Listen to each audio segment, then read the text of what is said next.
Have you ever held a newborn in your arms and felt completely mesmerized by just how tiny and perfect they are, until, of course, they start crying, and then you're left staring at them, wondering what on earth could possibly be wrong?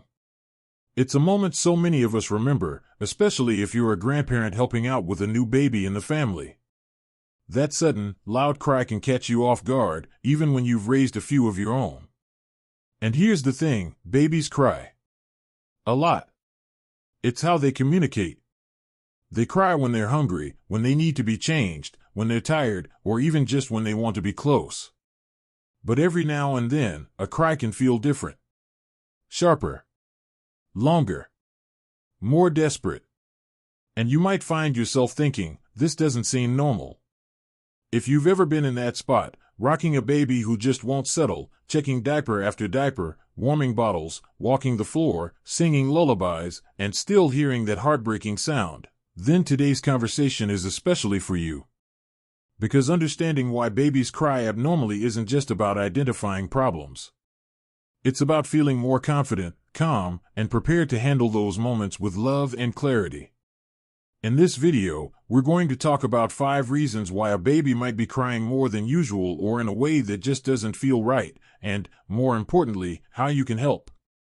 Whether you're a grandparent watching your grown children navigate new parenthood, or maybe even helping care for a newborn yourself, knowing what to look for and how to respond can make a world of difference.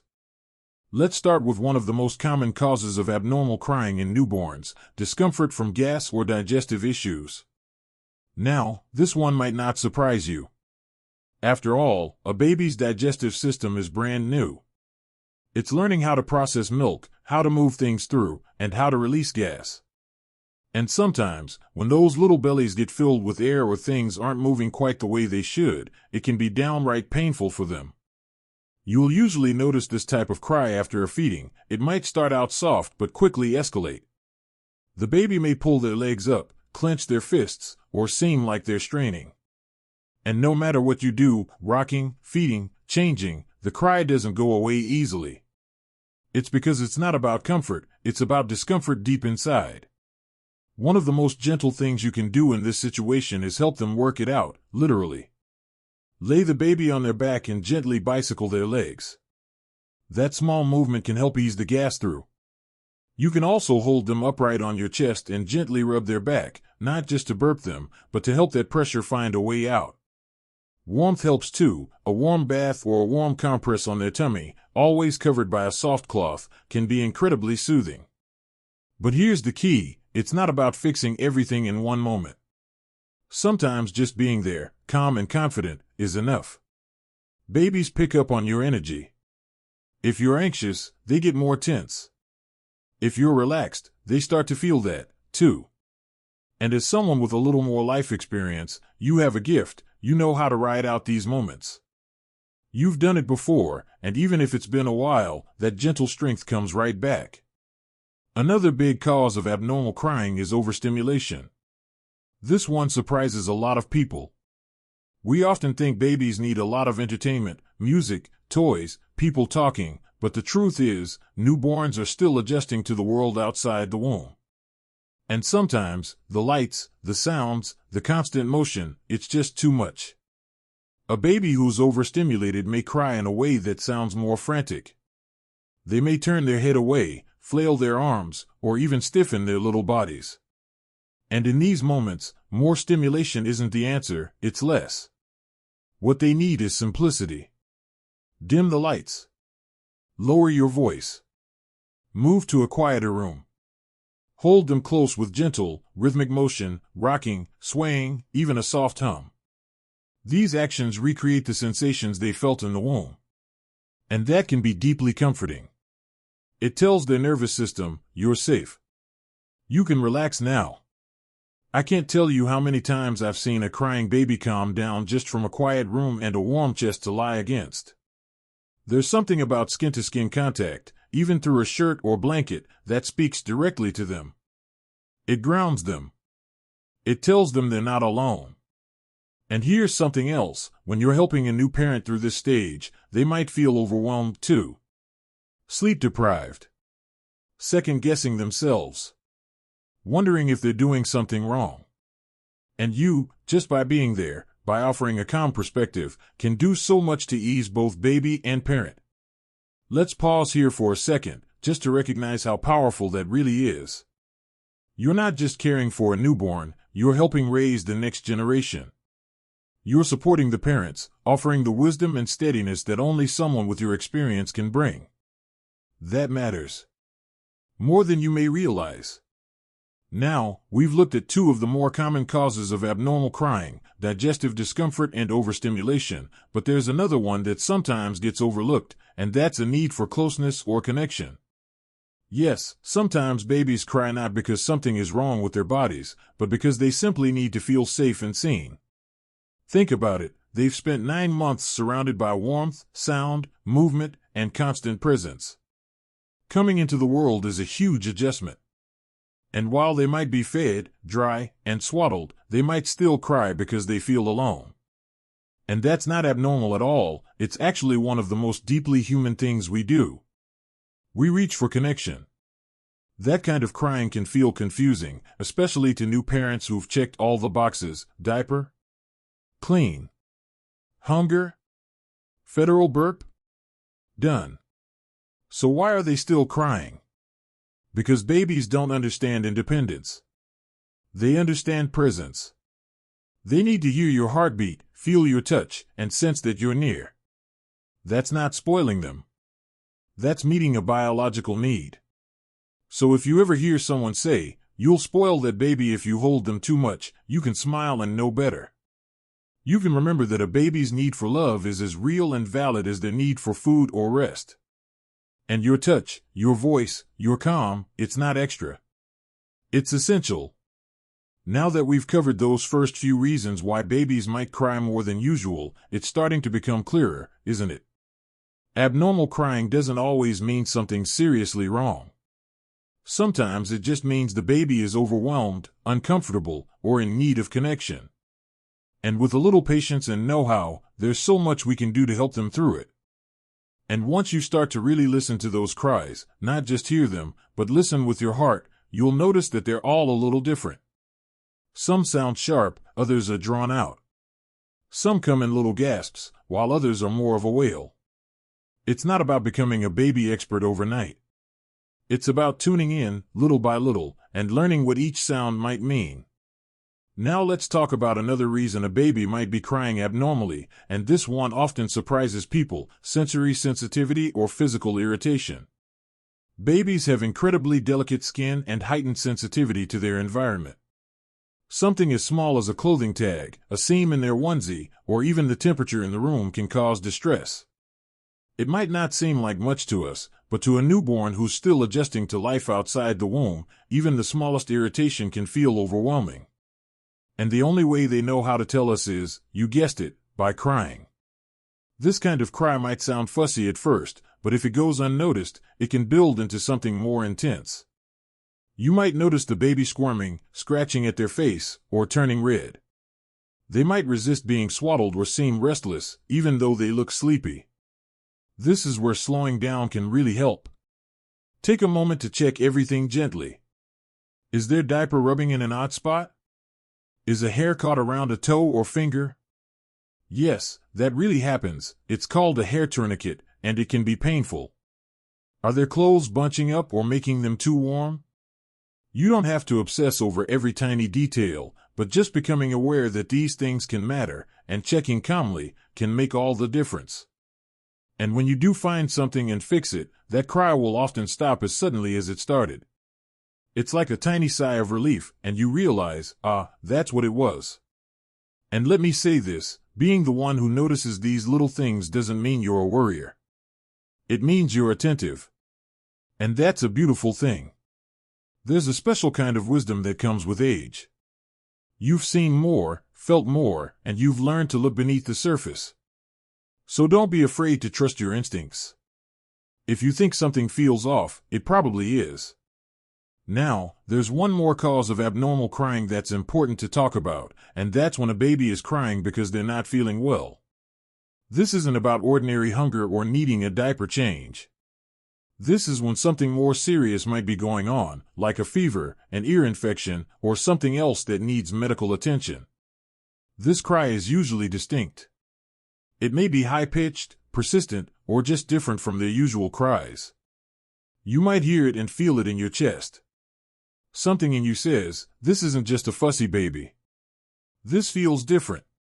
And that feeling is worth listening to. Maybe the baby is harder to soothe than usual. Maybe they're extra sleepy or unusually irritable. Maybe they're refusing to eat or aren't wetting as many diapers. These little clues, when they add up, can be your sign that it's time to check in with a pediatrician. Now here's the tricky part. New parents often feel unsure. They don't want to overreact, but they don't want to miss something important either. That's where you come in. You've been through it before.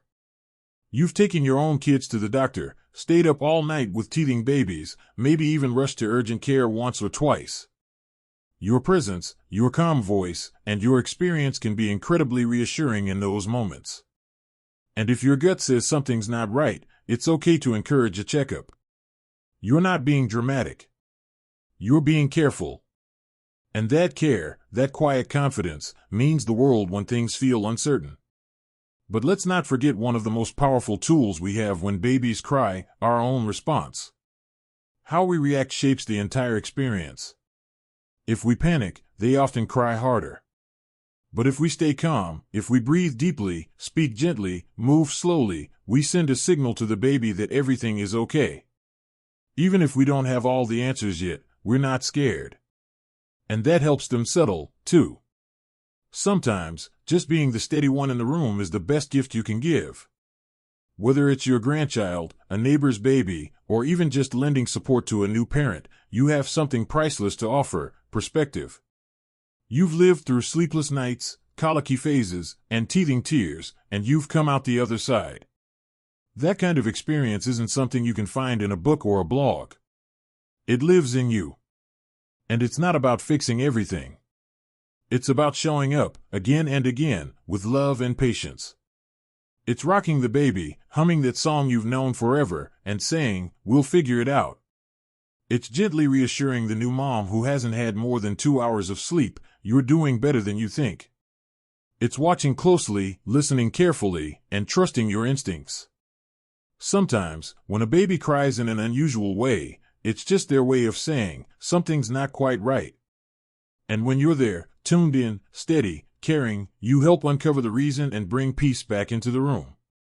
So whether it's helping them pass gas, reducing overstimulation, responding to sensory discomfort, or simply holding them through their cries, these moments matter. They're not always easy, but they're powerful. And they're part of the bond that builds between generations, the quiet strength of one loving heart guiding another. There's something almost magical about the way a baby finally settles after a long, difficult cry. That deep sigh, the slow blink, the tiny hand gripping your finger, it's like a silent thank you, isn't it? In those quiet moments after the storm, it becomes so clear, your presence made a difference. Now, there's one more reason babies might cry in a way that feels abnormal, and it's one that can really tug at your heart: emotional overwhelm. Yes, even newborns can feel overwhelmed emotionally. It might sound surprising at first. How can someone so little have emotional stress? But just think about how much they're adjusting to. From the moment they're born, everything is new: lights, smells, sounds, textures. There are faces moving above them, voices they're trying to recognize, rhythms that change from hour to hour. What feels like a simple day to us can feel like a roller coaster for them. And when it all gets to be too much, they cry. Not because something is wrong on the outside, but because they're working through something on the inside. Their world has shifted, and they're still figuring out how to feel safe in it. These cries are often more drawn out. Sometimes they begin with a whimper, then rise and fall in waves. They may happen toward the end of the day, what many call the witching hour, when baby has just had enough. You've seen it, haven't you? That moment when nothing seems to help anymore. Not food, not burping, not rocking. But here's the beautiful part: you don't need to solve it. You just need to be with them. Holding them close, humming softly, walking slowly around a quiet room. The goal isn't to fix the cry, it's to help them move through it. And believe it or not, just allowing space for those big feelings and responding with calm and love can do wonders. As someone who's lived through decades of life, you know a thing or two about emotions.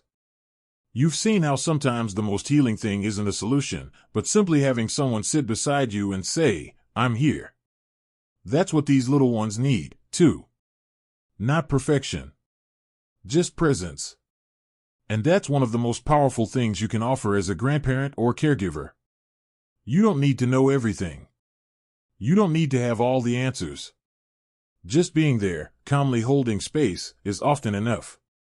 Now, let's take a moment to reflect on everything we've talked about.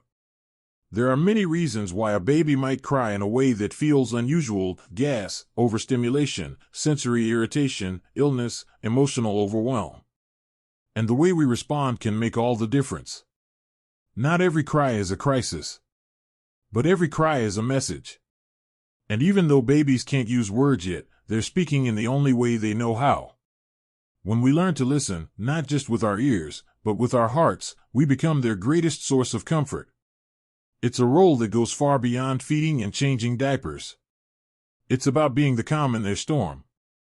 It's about recognizing the early signs, adjusting their environment, and offering our arms when the world feels too big. It's about patience, soft voices, gentle touch, and unwavering love.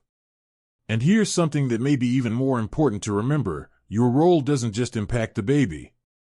It supports the entire family. New parents, especially, carry a heavy weight. They're often juggling worry, sleep deprivation, and self-doubt all at once. Your steady hands, your warm presence, your quiet wisdom, it all creates a ripple effect. When you help soothe a crying baby, you're not just giving the child comfort. You're giving the parents a moment to breathe. You're giving them reassurance. You're saying, without saying a word, you're not alone. We're in this together. And don't underestimate how much those parents are watching you. They may not always say it, but your calm is teaching them how to trust themselves. Your actions show them that every phase, no matter how tough, can be navigated with patience and love. Maybe you've forgotten just how powerful your presence is. Or maybe you've never been told how much your steady heart matters in those early days of a baby's life. But let me remind you now, it matters more than you know. Babies don't remember the first people who held them, but they feel it. They remember it in their bones, and the way they respond to kindness later on, and how safe they feel in the world. And when you're the one offering that first sense of safety, you become part of their foundation. And really, isn't that what we all want? To be part of something lasting? To know that the love we give today can shape a life tomorrow? So, if you're ever in a moment where a baby just won't stop crying, and you feel a little unsure, just pause. Take a breath. Trust what you've learned over the years. You've weathered many storms. You've handled heartbreak, joy, challenge, and change. This moment? You can handle it too. Every time you rock a baby, every time you comfort a new parent, every time you say, "Let's try this together," you're making a difference that will echo long after the crying stops.